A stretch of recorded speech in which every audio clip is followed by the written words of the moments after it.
Assalamualaikum warahmatullahi wabarakatuh. Selamat sore, salam sejahtera, Om Swastiastu, Namo Buddhaya. Perkenalkan, kami dari kelompok 5 akan menjelaskan tentang makna Lasiyete, bagaimana penerapannya di Indonesia, dan memberikan secara ringkas rangkuman tentang Lasiyete.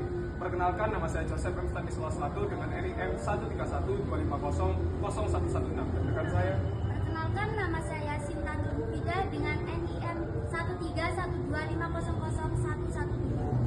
Perkenalkan, nama saya Rizla Kumala Dadi Brandon dengan NIM 13125001125. Perkenalkan, nama saya Dira Maulana dengan NIM 11313500014. Dan berikut adalah perkenalan dari kami dan kita akan masuk ke penjelasan tentang makna Lasiyete. Terima kasih. Di sini saya akan menjelaskan apa itu makna Lasiyete. Makna Lasiyete adalah prinsip sekularisme Prancis yang memisahkan urusan negara dari urusan agama. Prinsip ini bertujuan untuk menjamin identitas negara dan kebebasan berkeyakinan bagi semua warga negara, tanpa memandang latar belakang agama atau kepercayaan mereka. Namun, makna Lasiyete telah bergeser dari waktu ke waktu. Awalnya, prinsip ini memastikan negara tidak mencampuri urusan warga negaranya.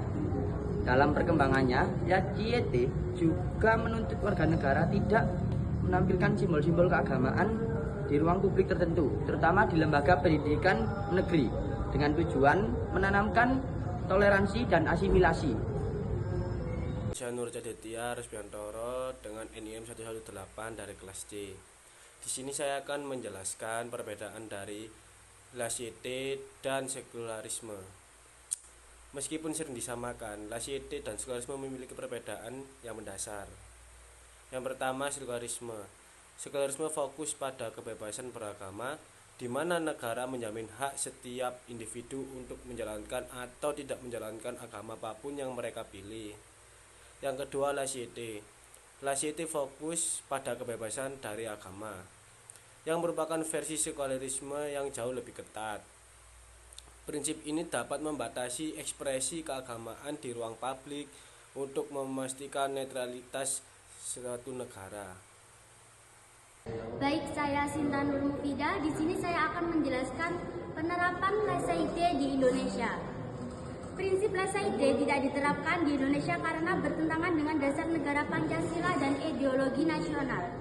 Indonesia menganut pendekatan yang berada dalam hubungan antara agama dan negara. Perbedaannya dengan pendekatan Indonesia, yang pertama dasar negara dan ideologinya. Indonesia memiliki ideologi Pancasila yang sila pertamanya ketuhanan yang Maha Esa. Hal ini menunjukkan bahwa negara mengakui adanya Tuhan yang menjadi landasan bangsa. Berbeda dengan Lasiyete yang menghendaki neter dari agama. Indonesia menempatkan agama sebagai bagian dari filosofi negara. Yang kedua, pembedaan urusan agama. Meskipun mengakui keberadaan Tuhan, Indonesia tidak menjadi negara teokrasi yang didasarkan pada satu agama tertentu. Negara memisahkan antara hukum publik seperti hukum pidana, tata negara, dan administrasi yang harus netral dan tidak diskriminatif, dengan hukum yang berkaitan dengan aspek sosial dan keluarga yang dapat mengakomodasi hukum agama seperti hukum peradilan agama. Terima kasih. Baik, saya Rihla akan menjelaskan tentang pengakuan agama resmi. Indonesia mengakui 6 agama resmi, yaitu Islam, Kristen, Protestan, Katolik, Hindu, Buddha, dan Konghucu. Dan kepercayaan rakyat. Setiap agama memiliki hak yang sama di mata hukum. Berbeda dengan Lasiyete yang berfokus pada penghapusan simbol agama dari ramah publik. Indonesia mengakui dan memfasilitasi kehidupan beragama masyarakat. Yang kedua, tantangan dan implementasi. Meskipun Pancasila mempromosikan toleransi, penerapannya dapat tidak konsisten, terutama bagi kaum minoritas. Beberapa undang-undang di Indonesia, seperti Undang-Undang Pedoman Agama, bisa menimbulkan konflik dan membatasi ekspresi keagamaan. Hal ini menunjukkan bahwa Indonesia memiliki pendekatan yang berbeda dengan Prancis, di mana negara justru terlibat dalam regulasi keagamaan. Yang ketiga, sebutan Lasiyete religius.